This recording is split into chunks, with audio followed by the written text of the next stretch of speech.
Welcome. In this video, we explore how tanks revolutionized warfare, transforming battlefields from the muddy trenches of World War I to the fast-paced armored assaults of World War II. Discover how these steel giants emerged as the game-changers that not only broke enemy lines but also reshaped modern military strategy. Stay tuned as we dive into the fascinating history of tanks and their lasting impact on the art of war. In war, technological innovation has always played a decisive role. During World War I and World War II, the use of tanks revolutionized combat strategies. But what made these armored vehicles so fundamental in changing the course of history? Let's understand the importance of tanks in these two epic conflicts.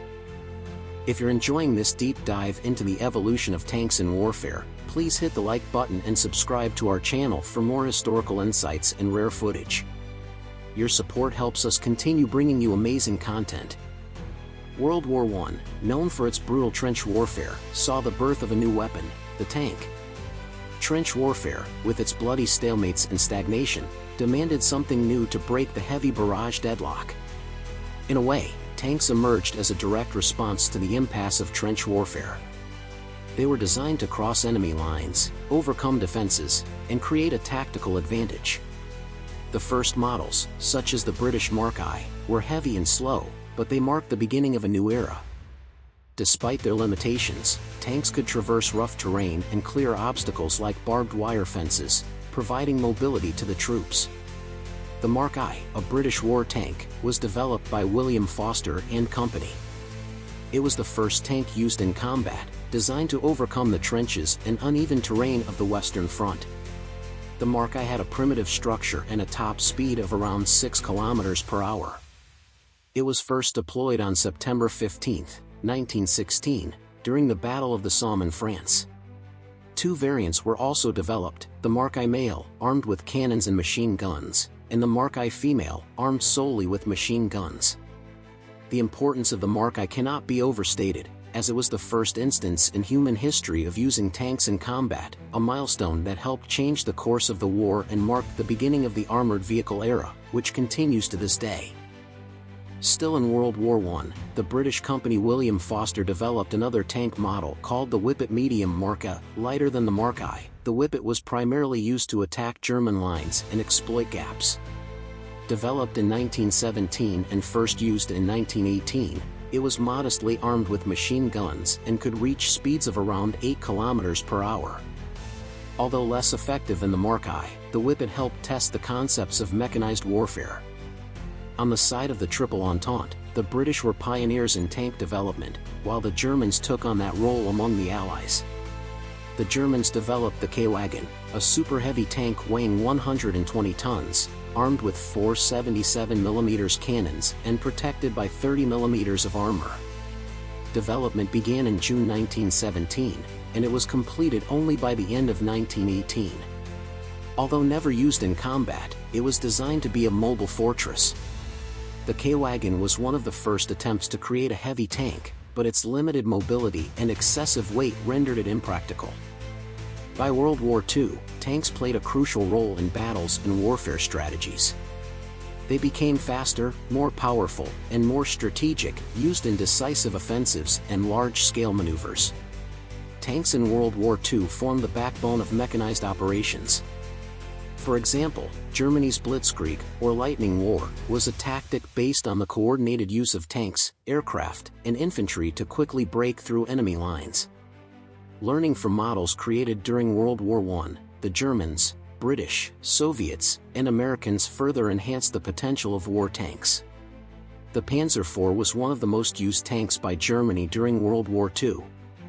It underwent several upgrades throughout the conflict, with later versions armed with high-powered 75mm cannons. Its armor was improved, and the model became essential to the success of German armored forces. Used on almost every battlefront, the Panzer IV was the most numerous tank in the German army during the war. The Germans also developed 3 other notable tanks. The Panther, for instance, was a heavy tank with a high-precision 75mm cannon and sloped armor, making it highly effective against Allied tanks. It was much more agile and better armed than the Panzer IV. The Panther became one of the best tanks of the war, achieving great success against Soviet and Allied tanks, although its early models had reliability issues. Then there was the Tiger I, a heavy tank famous for its thick armor and 88mm cannon, capable of destroying almost any enemy tank at long range. However, its heavy weight and high fuel consumption limited its mobility and production.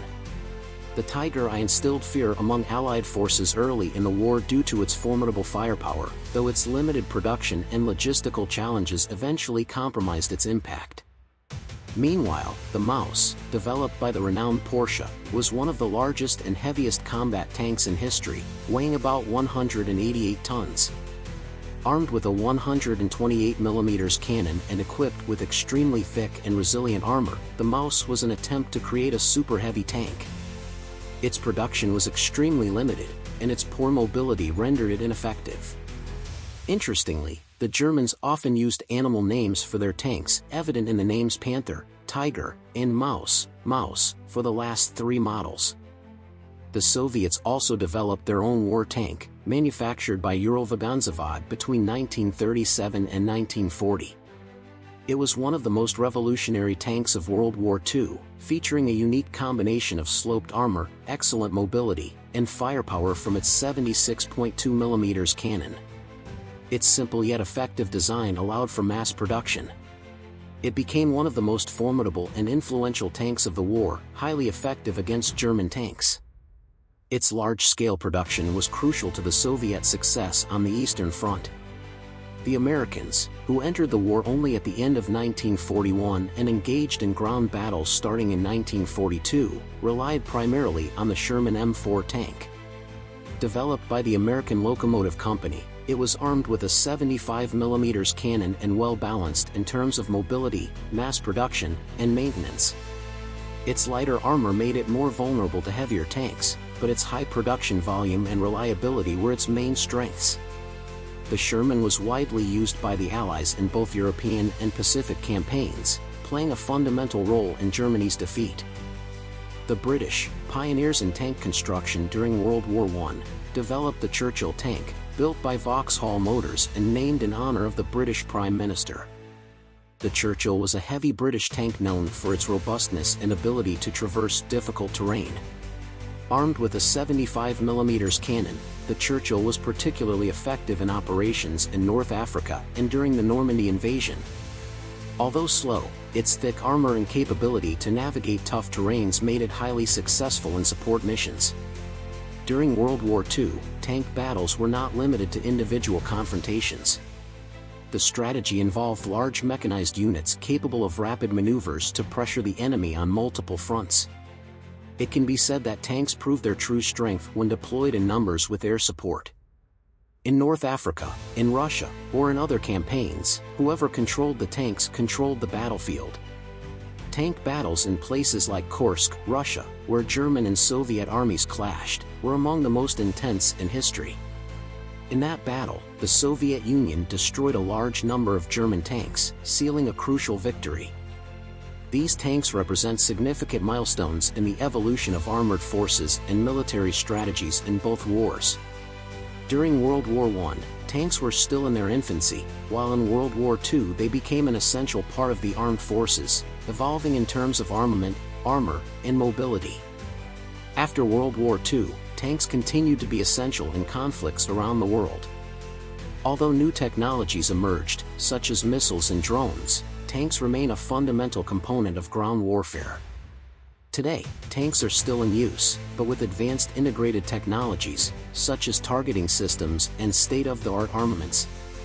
They are part of a combined arms force, but their primary mission, to provide firepower and mobility, remains unchanged.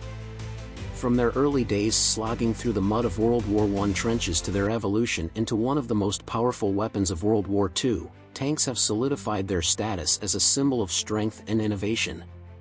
Even as the battlefield has changed, the tank remains a landmark of modern warfare.